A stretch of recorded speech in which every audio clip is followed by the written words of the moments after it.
Hello, bookworms. Welcome to The Best Book Ever, the podcast where I get to know interesting people by asking them about their favorite books. I'm your host, Julie Strauss, and today I'm talking to Erika Appelros.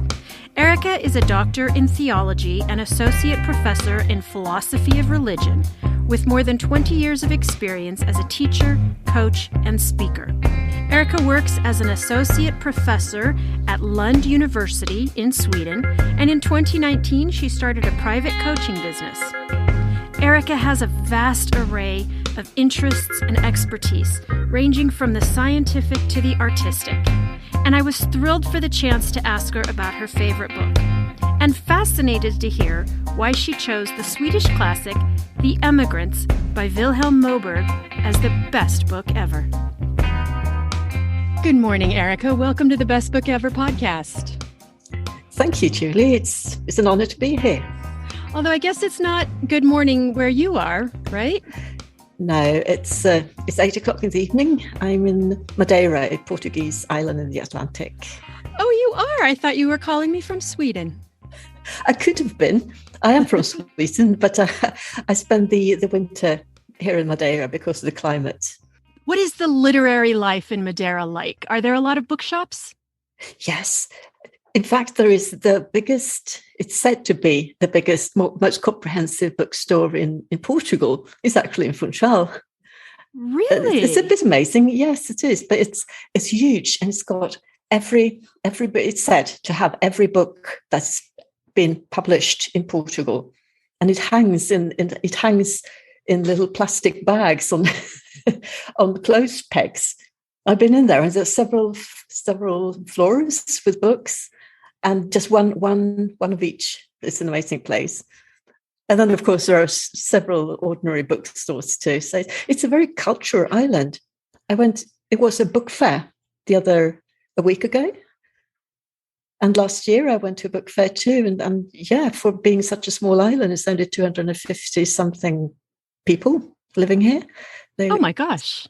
So a lot of books being read and sold and out on the book fair. So it's a small literary island.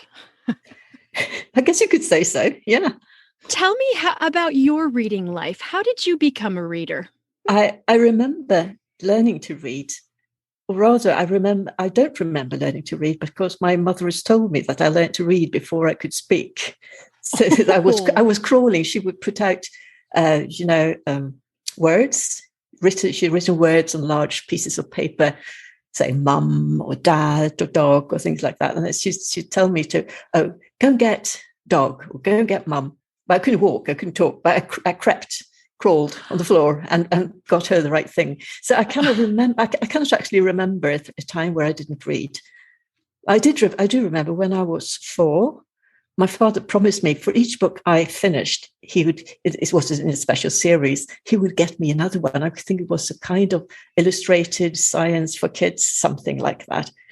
I would get another one. So I'd finish these books one at a time. And in the end, he said, no, sorry, can't afford this. Because I held him to his promise too long. Right. So reading is just like breathing to me. I love it.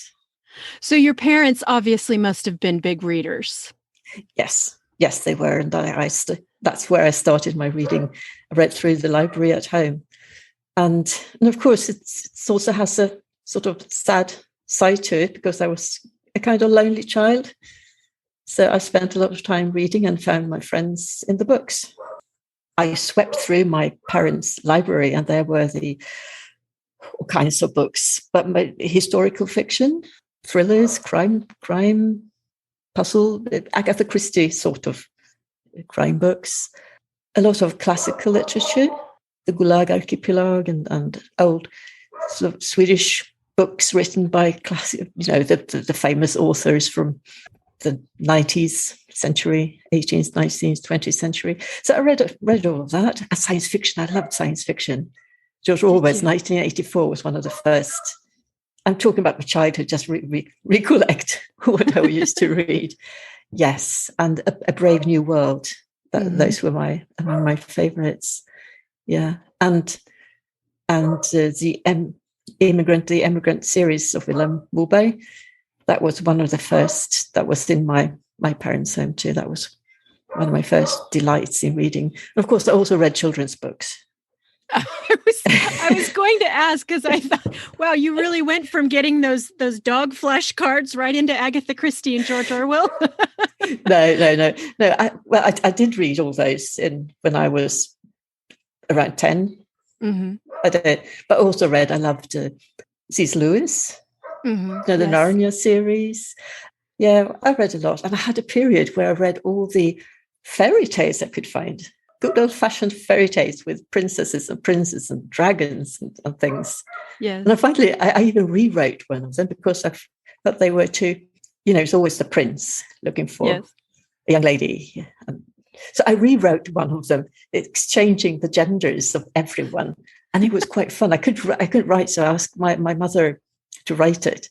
I dictated, she wrote it. And it was quite amusing. It was a young princess who didn't have a husband, and all the council ladies begged her to find a husband, and they searched all the realm and collected all the young, pretty men they could find.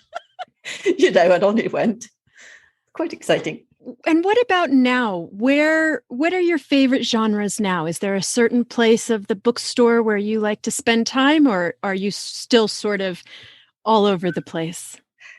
In a way, I'm all over the place, but a special place in my heart has the science fiction section.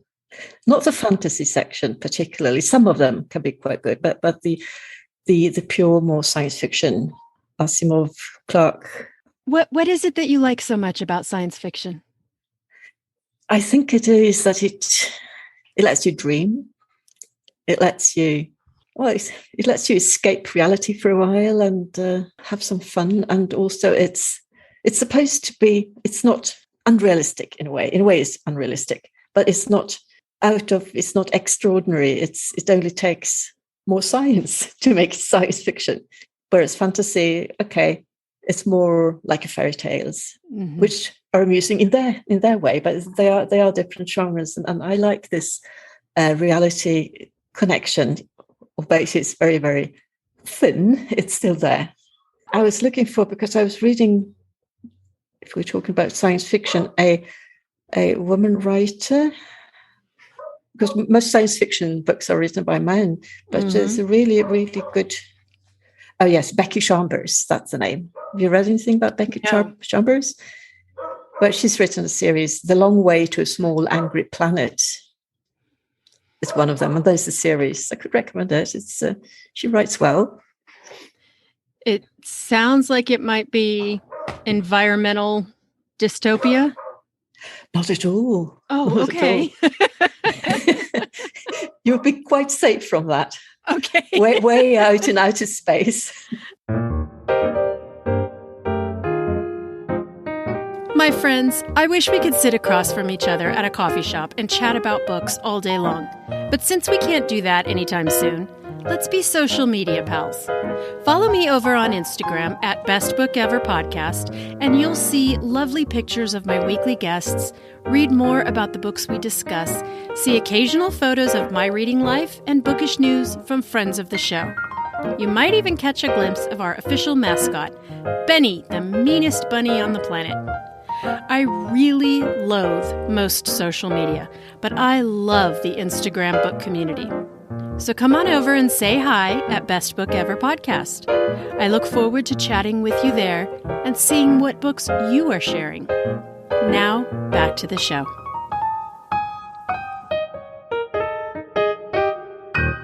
Do you remember the first time you read The Emigrants?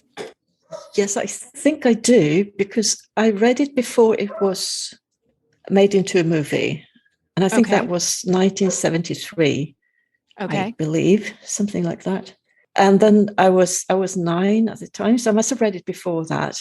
But I can't remember the actual, because I've reread it so many times. Actually, I reread it almost every Christmas, around every Christmas. The whole series, or just the first one? Well, really? If I start with the first one, I cannot stop. But I do think the first one is the best. And when I come to the last one, the last letter home, the final letter home to Sweden, I always end it with this sense of sadness, or no, it can't be over. I want more. I want to stay in this world. Can you summarize this book for my listeners who perhaps haven't come across it the way I hadn't come across it before? Okay, I'll try. It's a book. It's set in a Swedish the countryside in the south of Sweden. It's poor. It's in the beginning of it's in 1840 something, 30, 40. And it's the main characters are a young couple, Karl Oskar and his wife, Christina. They meet and they marry and they get 4 children. And Karl Oskar is a very stubborn young man, and he takes over the small farm from his father and his mother, because his father was injured from a big boulder. The soil was so difficult to farm. There were stones and boulders everywhere. And so they lived a very poor life.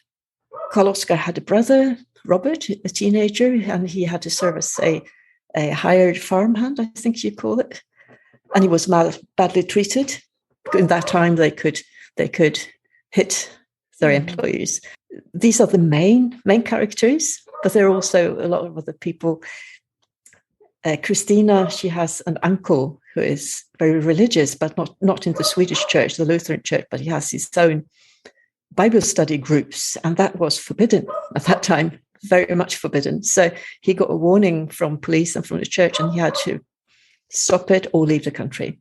And he had taken under his wings also a former prostitute called Ulrika. And what happened is that the young brother, Robert, he starts to find reading about this new promised land of bounty, and where everyone is treated equally, and there are gold on the roads, and America, and he wants to emigrate. So one day he plucks up his courage and goes to his older brother and says that he wants his share of the inheritance in the little farm, because he wants to emigrate. And he's surprised because his bigger brother, Karl Oskar, has had the same thoughts, because he's so hardworking. And the whole family is so hard. They work and work and work, but they can never, for each year, their debts become higher and higher. And he thinks that in the country where I work as much as I can, and I still cannot get any better, it's not a place where I want to live. So he's thinking about emigrating too. And they are all getting advised against it by the pastor, the church, and everyone. Christina, the wife, she really, really doesn't want to emigrate, leaving her parents and every friends and everything she holds dear. But one day, something happens that makes her change her mind too. Maybe that is going into too much detail, but they are in so much hardship. They didn't die from starvation, but they starved. Mm-hmm. And the children, so Christina didn't want to leave. It was because of her children. She didn't want to take them out on the ocean. But when her children finally suffered too much, she agreed they could leave. And that was an adventure.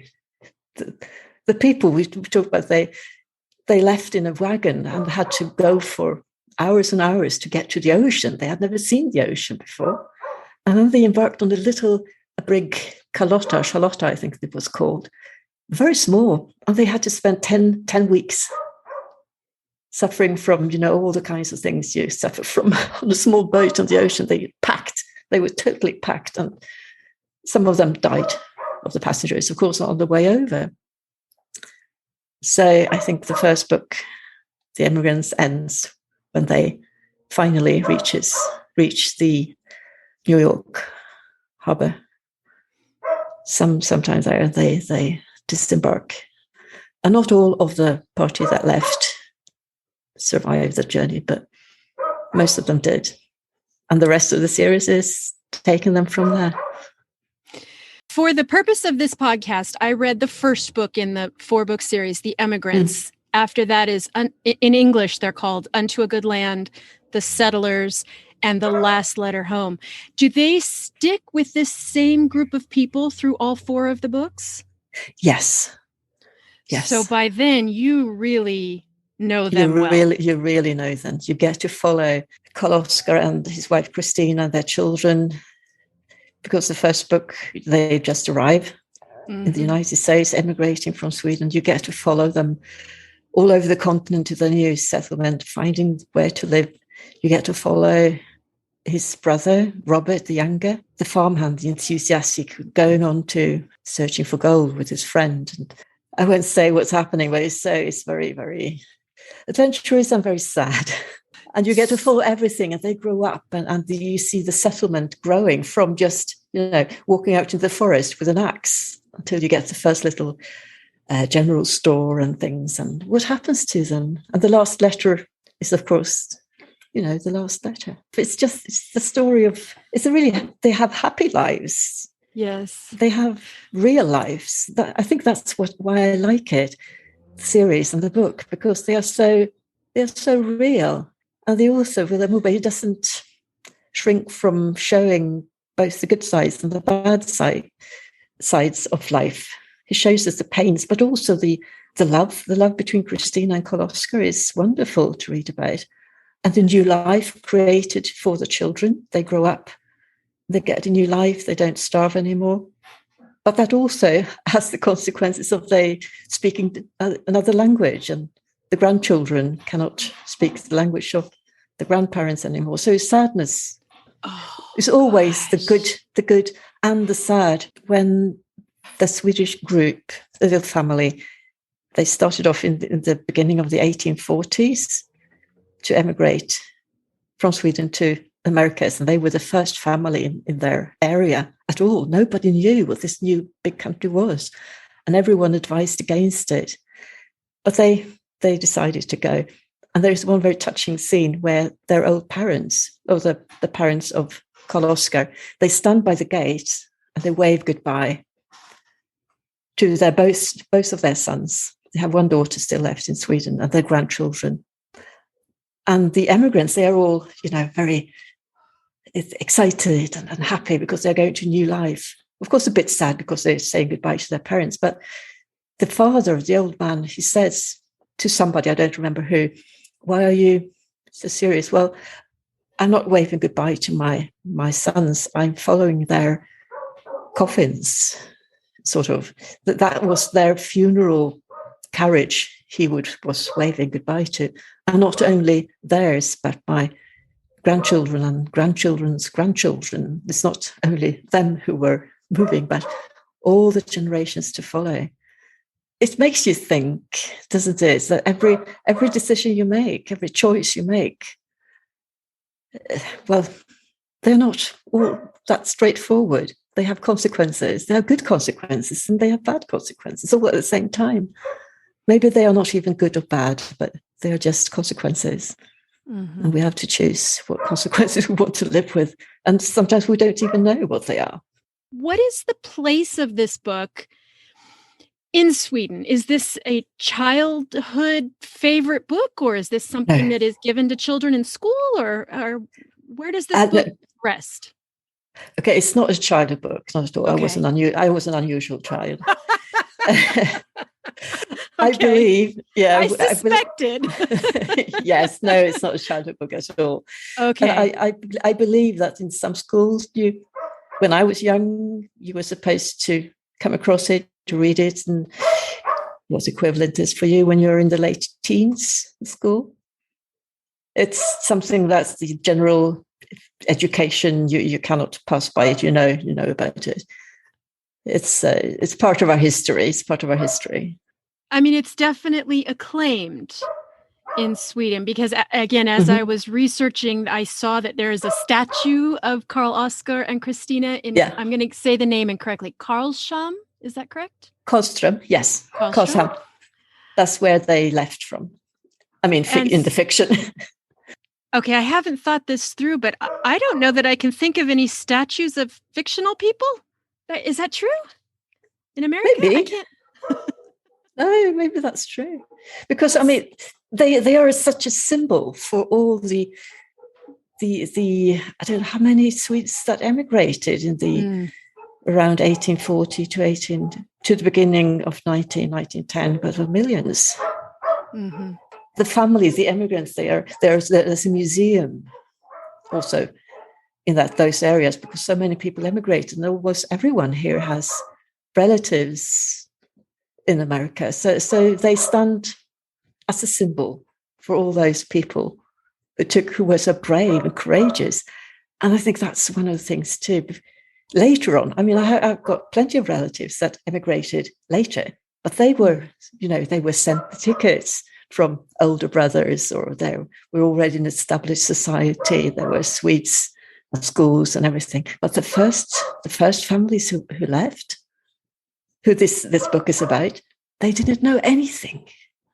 They had no one waiting for them. They didn't know the language. They didn't know what to expect, and they just left. They left everything they knew just to take this bold leap of faith, really, to follow their dream. They believed that they would get somewhere better. I find it admirable and scary. So scary. So is that what appeals to you so much about this book? Is this the inner strength of these characters, or this ability to take a risk? Yeah, I think so. It's both been very inspiring, because that's kind of life I would want to live myself, to know what I want and to follow my dreams, and to be strong and loyal, because they decide something. I mean, Christina, once she says yes, she never ever blames her husband or said, "What did you do? Why did you put us through this?" Once she said yes, that's a yes. And she's very loyal. And they endure all the hardships together, and they just do it. I'm so inspired by their courage and their lives. Do you have a favorite part of this book? Oh dear, there's so many favorite parts, but one of the most moving parts that almost makes me cry is the harvest didn't go well for several years in a row. Well, they had 4 children, and the youngest one was just about to be christened. And to prepare for this meal, Christina cooked porridge. She prepared porridge, and that was they didn't have anything to eat, maybe some potatoes. And so porridge was, that's feast. She prepared the porridge, and they had to save it for the christening dinner. So she put it in the cellar, and the oldest child, she was 4, her name was Anna. And she was hungry. Of course she was hungry. She was always hungry. So she sneaked into the cellar and she ate. She ate. She got free access to this full bowl of porridge. And she ate as much as she could. And they found her there moaning. And her belly was all, full. But then in the night, she got in such pain. She screamed. Her belly was just bloated. There were no doctors at that time, not in the countryside, but they sent for a wise woman who said that, well, the porridge, they had expanded in the little girl's stomach, so it had ripped her intestines. So there's nothing to do. So all they could do was just spend the night with her hearing her anguished pains and her asking for forgiveness, because she was thought, forgive me, please forgive me. I shouldn't have eaten the porridge. Please forgive me. Take away the pain. And she was only 4 years old, and they couldn't take away her pain, and she died. And that was so, so horrible. And that's the event that made her mother, Christina, change her mind. And she's told her husband, Koloska, I'm with you. Let's go to America. It can't be any worse than this. It can't get any worse than this. You find out later on that they were very restricted in what they could bring with them to America. But Koloska, he brought her little shoes. As I was reading this, I realized how provincial my immigrant education is, because I have read a lot about Mexican immigration or Chinese immigration to California. Yeah. My family's Irish, so I know a lot about Irish immigration. And it occurred to me that as I was reading it, I kept thinking, I know so little about Swedish immigrants in America, and they are concentrated up in the Minnesota area. And I've just missed these stories entirely. And I realized what poverty that is in my life, that I've missed probably a great wealth of stories of immigration from all over. Yeah, probably. I mean, your country is so vast and has received immigrants from all over the place. So it's no wonder. I mean, you live in one place and you get the stories from around there. They take that up in the series too, because after a while you get the mixing of people. Suddenly you've got an Italian shopkeeper and their children fall in love with the Swedish farmers' children, and they get all these mixed nationalities and they all become Americans. Yeah. So you follow that process too in this series. What happens to the next generation and then the next and the next. And what I read was, in the end, the parents were right. Their grandchildren and grandchildren, all the generations, were taken away from them. They didn't even know their own language. And did they know that? Did they realize that, Carl-Oskar and Christina? They wanted a better country a better life for their children. But did they want them to become, different people with different values, different culture? Because that happened too. They couldn't keep their Swedish culture, Swedish values. It was all mixed. They didn't know. They couldn't know. If they had known, would they still have emigrated? I don't know. I'm sure they should have. They would have. But it's interesting to think. And I think also today, that's the experience of many immigrants, that the next generation wants to follow, of course, the cultural codes and norms and rules, what's expected in the country where they now live, because that's the only country they know of as children. Whereas their parents, they're still from their own country. That's what's natural for them. And it's the same story here. Erica, tell me what you're reading right now. Right now, I'm reading Becky Chambers. And her latest is a book of short stories. I told you, Madeira is a very literary island. So I just bought the book Lanzado nas redes from a local nurse, a male nurse. And he writes essays on how it is to be a nurse in COVID times.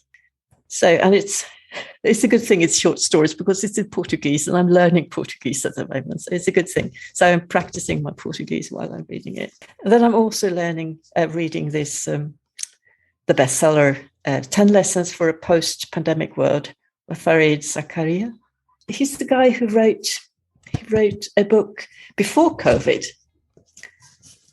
where he made a prediction that he made the prediction in 2017 that one of the biggest threats facing the United States isn't big at all. Actually, it's tiny, microscopic, and so on, about the virus and pathogens and how vulnerable we are for a pandemic. So now he's written a second book about the world after pandemic. And it's very interesting because obviously he's brilliant. He's a brilliant thinker. Erica, will you tell my listeners where they can find you online? Okay.